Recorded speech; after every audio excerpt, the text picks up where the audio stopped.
আসসালামু আলাইকুম ভিউয়ার্স, আজ উপস্থিত হয়েছি আপনাদের সামনে গরুর মাংসের কালো ভুনার রেসিপি নিয়ে। এটা চট্টগ্রামের খুবই ফেমাস একটা খাবার। আশা করছি আমার এই রেসিপিটি আপনাদের ভালো লাগবে। চলুন তবে দেখে নেই কীভাবে অথেন্টিক উপায়ে গরুর মাংসের কালো ভুনা করবেন সেই পদ্ধতি। এখানে আমি 1 কেজি পরিমাণ গরুর মাংস ভালোভাবে ধুয়ে পরিষ্কার করে নিয়েছি। গরুর মাংসের পিসগুলো ঠিক এই রকম করে করবেন, খুব বেশি বড় বা খুব বেশি ছোট করবেন না, এবং হাড় চর্বি সব একসাথে মিলিয়ে নেবেন। সাধারণত গরুর কালো ভুনার মধ্যে কিন্তু হাড় চর্বি সব কিছু একসাথে মেলানো থাকে। এই পর্যায়ে আমি দিয়ে দিচ্ছি এখানে একটি তেজপাতা,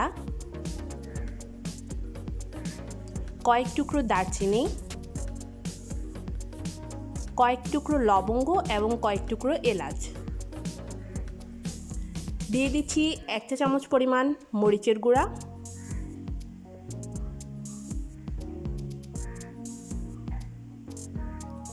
1/2 চা চামচ পরিমাণ হলুদের গুঁড়া,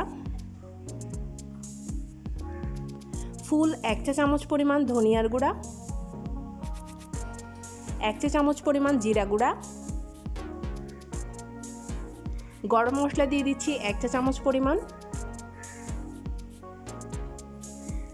দিয়ে দিচ্ছি 1/2 চা চামচ পরিমাণ গোলমরিচের গুঁড়া, দিয়ে দিচ্ছি 1 চা চামচ পরিমাণ লবণ। এবার দিচ্ছি আদা রসুন পেস্ট 1 টেবিল চামচ পরিমাণ,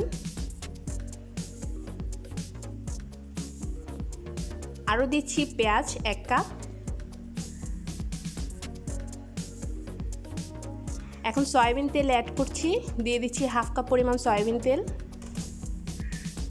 এর বেশি সয়াবিন তেল দেওয়ার প্রয়োজন নেই, যেহেতু এখানে আমি চর্বি সহ অ্যাড করেছি, তাই চর্বি থেকে যথেষ্ট তেল বের হবে।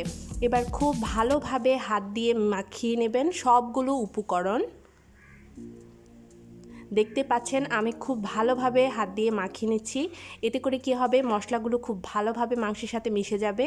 এখানে আমি 1/2 কাপ পরিমাণ পানি দিয়ে দিয়েছি। এবার প্যানটা আমি চুলায় বসিয়ে দেব।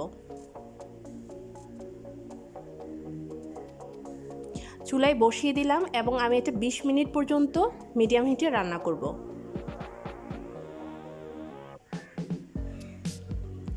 20 মিনিট পর আমি যখন ঢাকনা খুলছি, দেখতেই পাচ্ছেন অনেকটা পানি বের হয়েছে মাংস থেকে। এবার মাংসটা আমি খুব ভালোভাবে নেড়ে দিচ্ছি।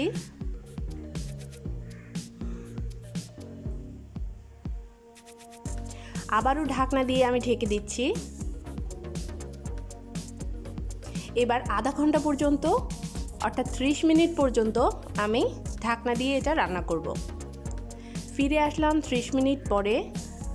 আমার মাংসের ঝোলগুলো অর্থাৎ পানিটা একেবারে শুকিয়ে গিয়েছে।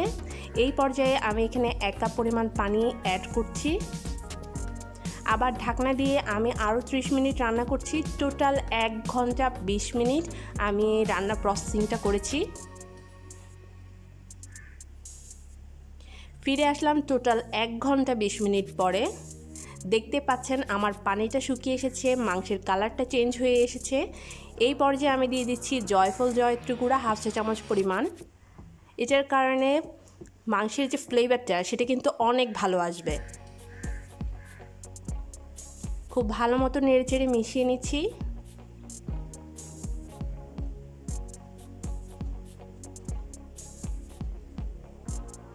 মেশানো হয়ে গেলে আমি এটা এক পাশে রেখে দিব। এরপর আমি বাগারের কাজটা করব। চুলায় একটা প্যান বসিয়ে আমি এখানে 3 টেবিল চামচ সরিষার তেল ইউজ করেছি।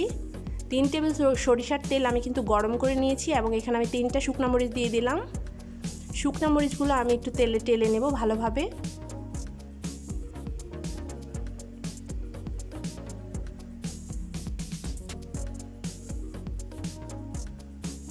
শুকনো মরিচগুলো টালা হয়ে গেলে একই তেলে আমি এখানে দিয়ে দিচ্ছি 1 টেবিল চামচ পরিমাণ রসুন কুচি। রসুন কুচিটা আমি খুব ভালোভাবে ভেজে নিচ্ছি। খুব ভালো মতো আমি বাগারের জন্য এগুলো তৈরি করে নিচ্ছি।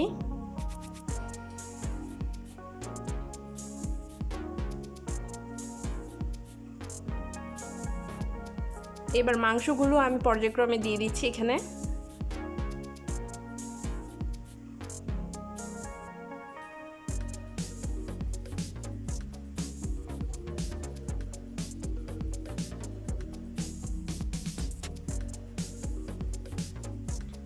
দিয়ে দিচ্ছি 1 টেবিল চামচ পরিমাণ ঘি।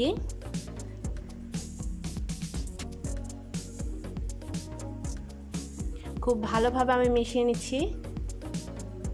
এরপর ঢাকনা দিয়ে ঢেকে চুলার আঁচ আমি কমাবো না বাড়াবো না, এই পর্যায়ে রেখে মানে একই পর্যায়ে রেখে আমি 5 মিনিট যাবত এটাকে রান্না করব। ঢাকনা খুলবো না। ঢাকনায় যদি ছিদ্র থাকে তাহলে একটা লং দিয়ে দেবেন বা কাগজ বা টিস্যু যা কিছু হোক গুজে দেবেন, যেন ভিতরের বাতাসটা বাহিরে না চলে যায়। এতে করে কি হবে, ঘিয়ের যে ফ্লেভারটা সেটা কিন্তু পুরো মাংসের সাথে মাখামাখা হয়ে যাবে। এবার আর ঢাকনার কোনো কাজ নেই। এইবার আমি নেড়ে চেড়ে কালো ভুনার যে কালারটা সেটা নিয়ে আসব। খুব ভালোভাবে নেড়ে চেড়ে মিশিয়ে নেবেন। এতে করে মশলাটা পুড়বে না, ঘন ঘন নাড়তে থাকবেন, কালারটাও চলে আসবে, মশলাটাও পুড়বে না, মাংসটাও পুড়বে না। কালো ভুনা মানে কালো ভুনা। কালো ভুনা মানে এই না যে আপনি মশলা আর মাংসটা পুড়ে কালো করে ফেলবেন।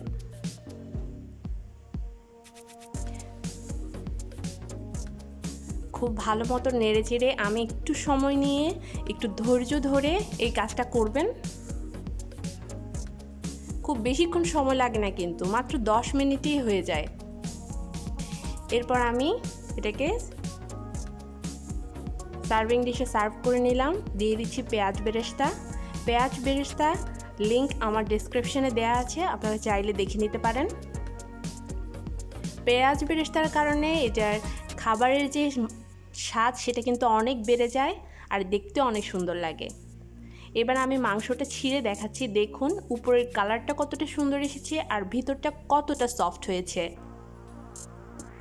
এই কালো ভুনাটা খেতে যতটা মজা, দেখতেও কিন্তু অতটাই ইয়াম্মি। আশা করছি এই রেসিপিটি আপনাদের ভালো লেগেছে। সবাই বাসায় অবশ্যই তৈরি করে দেখবেন। ভালো থাকবেন, সুস্থ থাকবেন। আল্লাহ হাফেজ।